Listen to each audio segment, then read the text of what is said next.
There are so many people who touched Tim's life in a major way.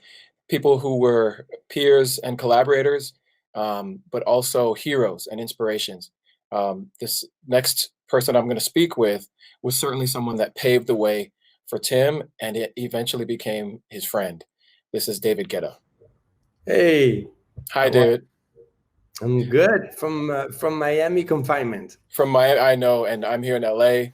We're just taking it day by day. I'm trying to be as creative as possible to make new music and also just, you know, take a break too, because the life of an artist is a lot of travel.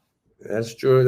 It's funny because like when this started, like all my friends were complaining, and for me it was like, wow, it feels amazing to do nothing at all for the first time in my life. So I have to say the 3 first weeks, they were actually quite nice. And now I'm back to making music every day and writing songs. You can't even like try to make something happen because nobody else is going outside. So you really do have to. The thing is that we are in a very in an industry that is that has a lot of pressure all the time and a lot of competition, but not everybody's on stop at the same time. So it's the first time that we can kind of chill without feeling guilty. Right. You know what I mean? There's nobody's like pushing to get a higher level of competition right now because we all have to press pause. Interesting. Okay, I wanted to find out from you, some of the experiences that you might have had with Tim, and really the most important question I always want to know from somebody is like, when did you first discover the name Avicii? Where was it? What happened? Oh yeah, I remember that very well. The first time I saw his name, he made a remix for Bob Sinclair, and I heard the chords. I was like, wow, this is crazy. Like, I'm like, is this a sample? Like, because I didn't know him. Right. So it was really like a very early. And then I looked up and I realized, this was this new guy. And then I contacted him. I also asked for a remix. Yeah, it was. Oh, that's awesome. Oh, I'm sorry, man. No worries. It's a big festival calling you to book you? Carl, I'm online doing an interview. I got to call you back, okay? Is it Carl Falk? Who is it? Yeah, it is, actually. Oh, wait. Hey, Carl. Okay, wait. That's funny. What's up, Carl? Yo. Small world, of course. Oh, yeah, of course. Actually, it's an interview about Tim. So it's funny that you would call right now. How crazy is this? I mean, it's meant to be, of course, right? Wow, that's amazing. I'm gonna call you right back, okay? Do it. When I finish this. All right. That's funny. This is perfect. Actually, this shows how much of a small industry we're working in. It really is. It gets smaller and smaller. Almost the bigger you get, the more people you know. And then eventually. Look, we're talking about Tim, and now Carl, that was also working with him, is calling me. This is crazy. It's such a small world. Very small world. So you heard a remix that he did for Bob Sinclair. And then at that time he was doing a few. So I started to check out his work, but he was just doing like, he didn't completely find his identity at that time. So he had that, he was always like a melody genius. And I mean, I could hear that it was special what he was doing, but it was not completely achieved yet. Okay. But I called him, and then we spoke for a while, and then he gave me a remix, and he was still at this level of trying to make a name, working with bigger DJs, things like this, and yeah, that's how it started. And then so when you reached out, how did you get in touch? Did your team get in touch with his team, or did you see him like out? No. I do this all the time. Like even now, like if I see, if I'm impressed by a record, or even a remix, a small, doesn't matter. I would reach out directly to the producer. You know, I did this so many times, and even sign artists like this, like Nicky Romero or Afrojack or people like this, you know. Or sometimes I would like call for a technical thing, like, how did you do this trick? You know? Oh, really? Yeah. Of course, because I want to learn from anyone. Like, there's a lot to learn from new kids, because of course they come with new techniques. You know, this is why production is always evolving. So I think we should never feel like we know it all. Untouchable or something. Yeah. Yeah, you know, you're an amazing songwriter, but I'm sure you get still impressed always. Time, you know, always. Absolutely. Okay, so then you got the remix from Tim, and when was the first time you actually got a chance to meet him? Because I'm sure when you reached out, it was just through communication through the internet or phone call. Yeah. Well, then later, it started to become bigger. I think I booked him in Ibiza, and we started to play together from time to time. You know, because again, you know, it's the same. You know, the festival circuit. You know, it's a small world. Like, I think it's funny how from the outside it looks like something so huge, but it's actually not that huge. You know, it's actually always you know, the same people. You're calling me, and Carl is calling me at the same time. You know, like we there are not like so many amazing producers. There are not so many amazing songwriters. There are not so many great festivals. You know, so when you work in the same industry, you're always gonna see each other.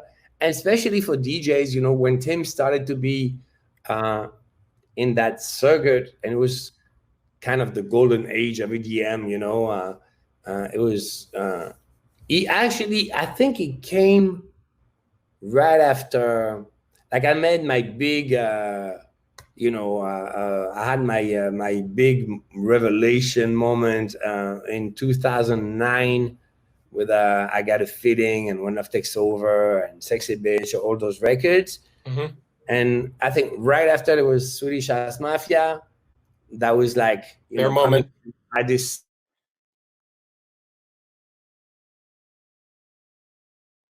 Uh-oh, he's frozen. Are we back? Yes. We're back. So all of this happened in 1 or 2 years, like me exploding, the Swedish House Mafia, and Avicii, you know. So it was like a very strong moment for dance music. It was huge. It was really, really, really big. The last time I saw you was in Stockholm during the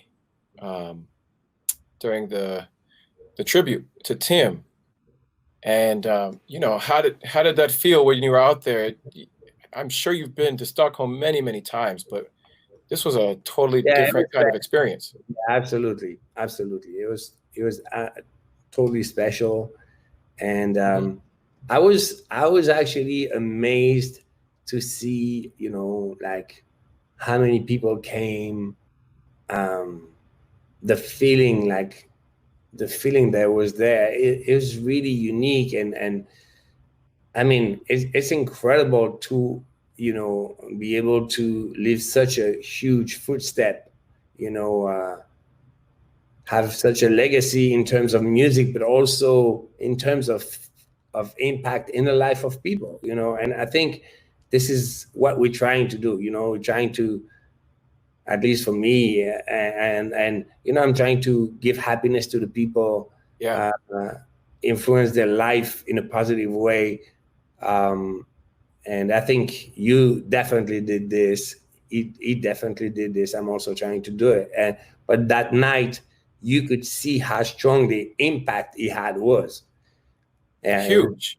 It was a huge impact. His you know, to be in his hometown with all of those people who basically he was a hero for everyone in Sweden, because he really changed the face of music for the time that he was making it.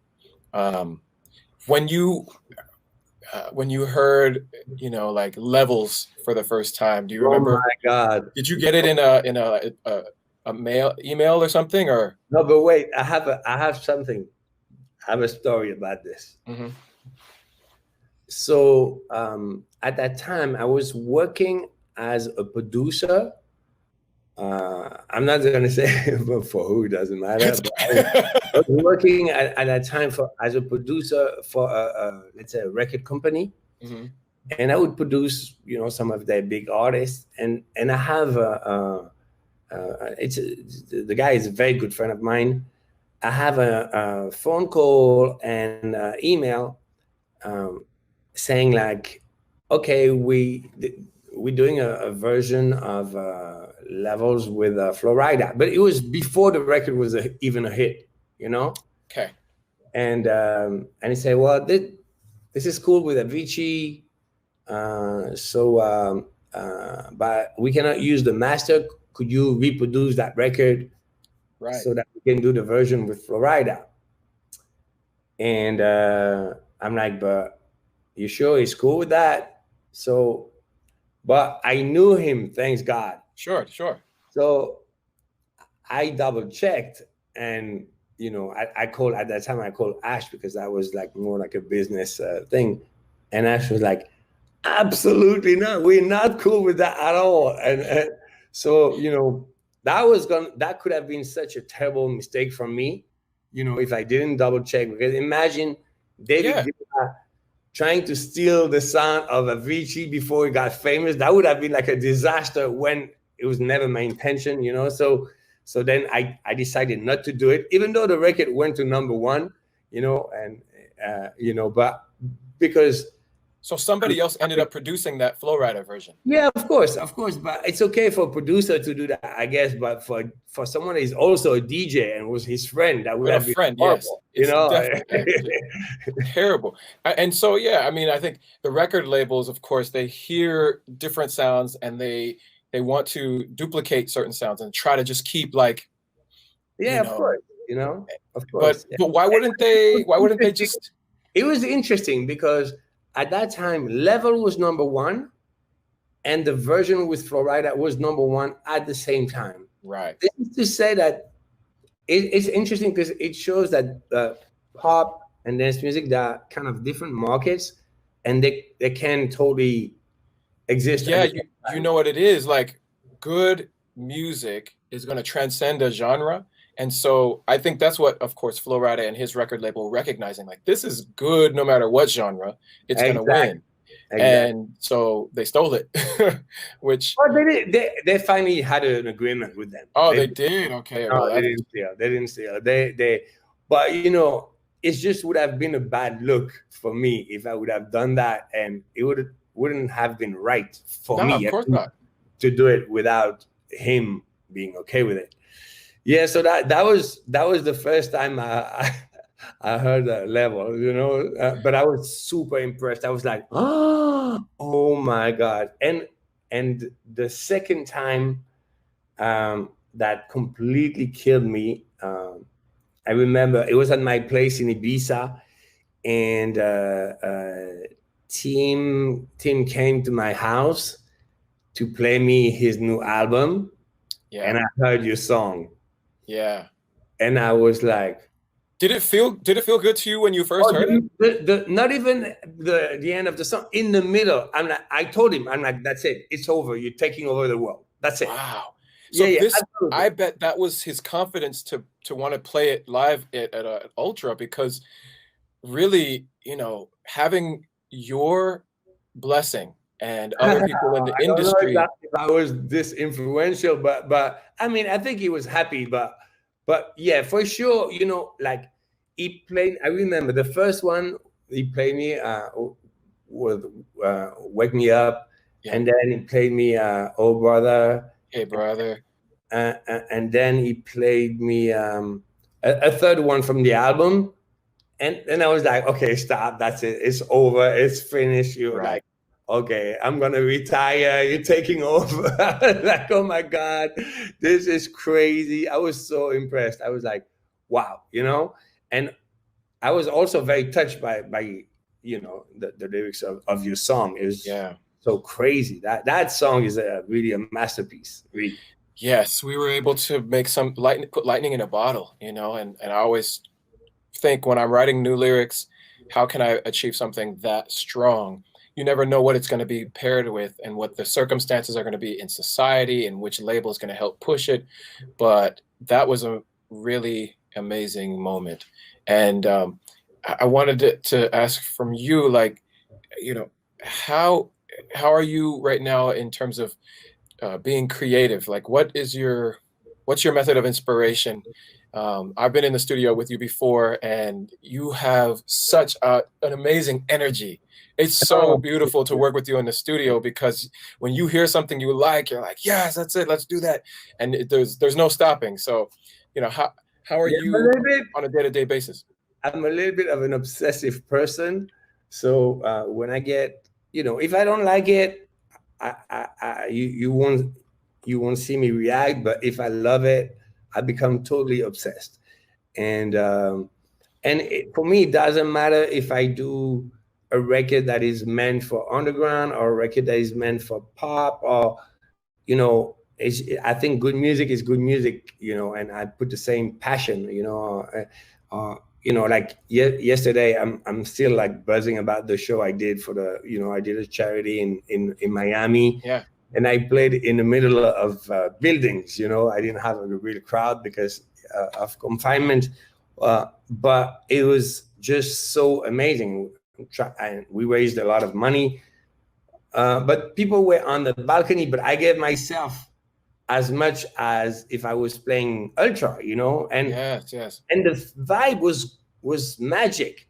So what I'm saying is that you can do like a radio record that's going to do #1 in the charts, and it's going to feel, you know, extraordinary and exciting. And we can also get the same excitement from something if it's like, you know, making a statement, even if it's only staying at the level of dance music. And it did this many times. And at some point, you know, even though it started with underground and dance music and staying more in the clubs, it crossed over because the level of quality was so high that, like, as you said, you know, it would touch anyone beyond our community. And this is also what happened to me, what happened to you. This is, to me, a blessing, you know. And yeah, I also remember being in the studio with him, and it was very generous, because we you know, sometimes our producers, they like hiding the tricks, and, you know, like, and I was with the studio with him. We made records together, some records for him, some records for me. We released record together, but also like, for example, on Lovers on the Sun, it's like, no, I'm not gonna feature, but I have an idea for the melody. You know, he played the lead melody of the record, you know, and of course it's credited, but, you know, he's like, no, don't worry, David, it's fine. You know, like, and it's funny because I was like, it was very unusual the way he plays the keys and all of this. He really had his own style. He really did. Did you ever get to return the favor of remixing one of his songs? Yes, of course. Yeah. And we did a lot together, like I don't know, 3 or 4 records. I don't know. Yeah. I mean, what a great time with Tim in the studio, creating music, making history, and making memories. And, you know, I'm so appreciative of you, David, for taking your time to come and spend this day in tribute to Tim, sharing the stories. He loved and looked up to in terms of talent, you know. So I'm happy that we can give a little homage, and thank you for doing this. Yeah, for sure, bro. Have a good rest of the day. Stay safe and healthy. And I hope that we get a chance to run into each other again, like when we're able to travel. I'm writing songs every day. I know. I'm gonna do it right now. So let's get back online. Yep. Take care. Peace. Take care. Bye.